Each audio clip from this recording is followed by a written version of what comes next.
नमस्कार, आम आदमी न्यूज़ में आपका स्वागत है। मेहता आप ये शहीद हैं कि कौन है? जी, जो शहीद हुए हैं वो मेरे हस्बैंड है। अच्छा। हाँ, मैं उनकी पत्नी हूँ।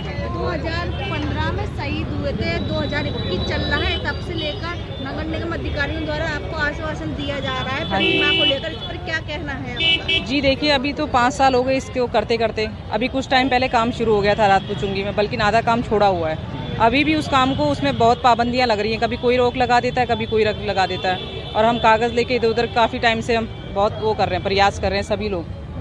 तो मैं चाहती हूँ कि इस काम को जल्दी से जल्दी चालू करें। आप लोग हड़ताल कर रहे हैं, कब तक हड़ताल जारी रहेगी आप लोगों की? हम लोग तो तब तक करेंगे जब तक कि हमारे को कोई वहाँ से मतलब लिखित ना दे दे मुझे। अच्छा। मेरे हाथों पे कोई लिखित लेटर ना दे। आपको कोई आश्वासन नहीं मिला तो क्या करेंगे? आपकी क्या रणनीति रहेगी आगे? तो हम यहाँ से हटेंगे नहीं, अनिश्चितकाल। ठीक है। हाँ।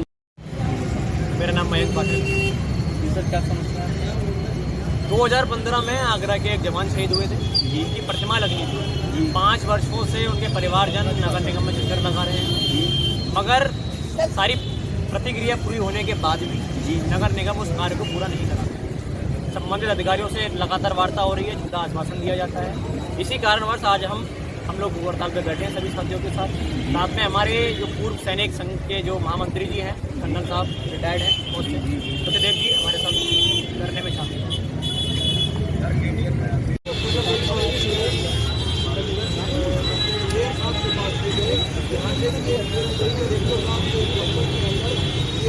सैनिक सेवा संघ महामंत्री आज से 5 वर्ष पूर्व गोविंद शहीद कारगिल में शहीद हुए थे। शहीद स्मारक के लिए आवेदन किया गया, नगर निगम से प्रस्ताव पास हो गया। सारी प्रस्ताव पास होने के बाद में प्रतिक्रिया शुरू हुई, किंतु निरंतर प्रयास के 5 साल बाद भी ये प्रतिमा का अनावरण आज तक नहीं हो चुका। जबकि ये जो जमीन प्रतिमा के लिए दी गई थी वो राजपूत क्षेत्र की और पूरी क्षेत्र की जमीन है, ये सरकारी जमीन है। किंतु कुछ असामाजिक तत्व वहाँ आके अपना अधिकार जमाते हैं और स्टे ले लेते हैं। सारे कागजात जनपद आगरा के नगर निगम के पास भी हैं और आवास विकास के पास हैं। क्या बात है जो कि पूर्व सैनिक के परिवार को 5 वर्ष से घुमाया जा रहा है। अगर यही स्थिति रही तो जो आज सर्विस कर रहे हैं या पूर्व सैनिक हैं, उनका मनोबल दिन प्रतिदिन गिरता जा रहा है। और आने वाले भविष्य में इस तरह की जो शहीद स्मारक की जो है शहादत देगा और उसका अपमानजनक परिणाम रहेंगे। ऐसी स्थिति में हम आज भूख हड़ताल पर बैठे हैं और जब तक इसका निर्णय नहीं होगा हमें लिखित में आश्वासन चाहिए, क्योंकि कई बार नगर निगम ने झूठे आश्वासन दे चुके हैं। और हम लोग अनिश्चितकाल हड़ताल पर हैं, जब तक नहीं निर्णय होगा हम उठने वाले नहीं। ठीक है।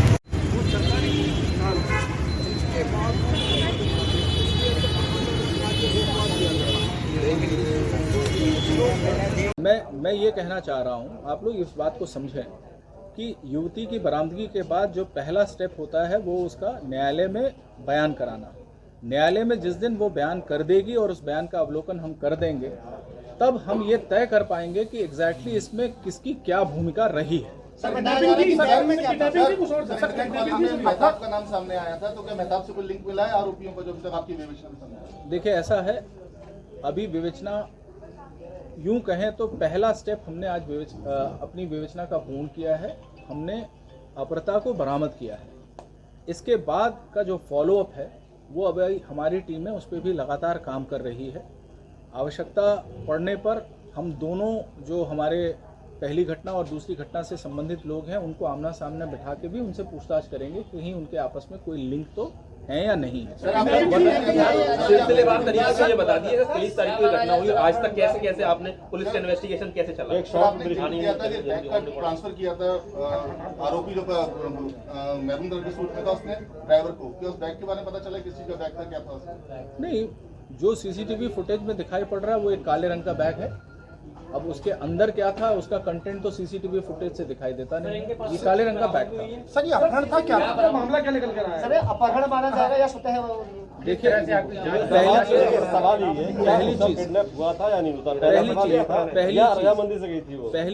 पहली चीज नाबालिग बच्ची के कंसेंट की बात लॉ में कहीं पे भी मान्य नहीं है।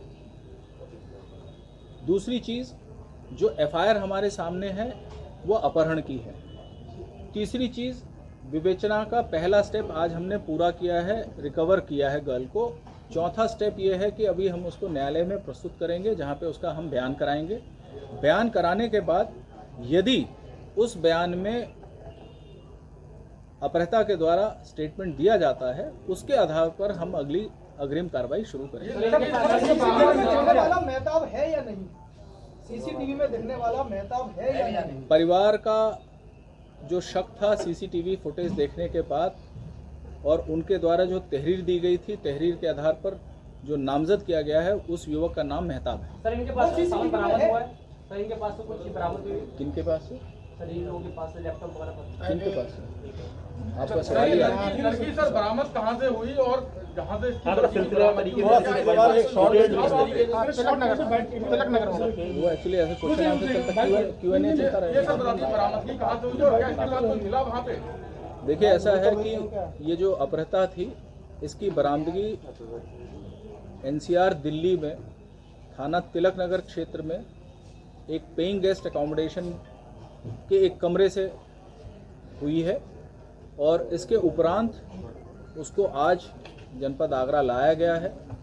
प्रातः 7:30 बजे लिखापड़ी में उसका दाखिला न्यू आगरा थाने पे किया गया है। इसके बाद उसका मेडिकल परीक्षण इस वक्त चल रहा है और उसके बाद उसे न्यायालय में प्रस्तुत किया जाएगा उसके स्टेटमेंट के लिए।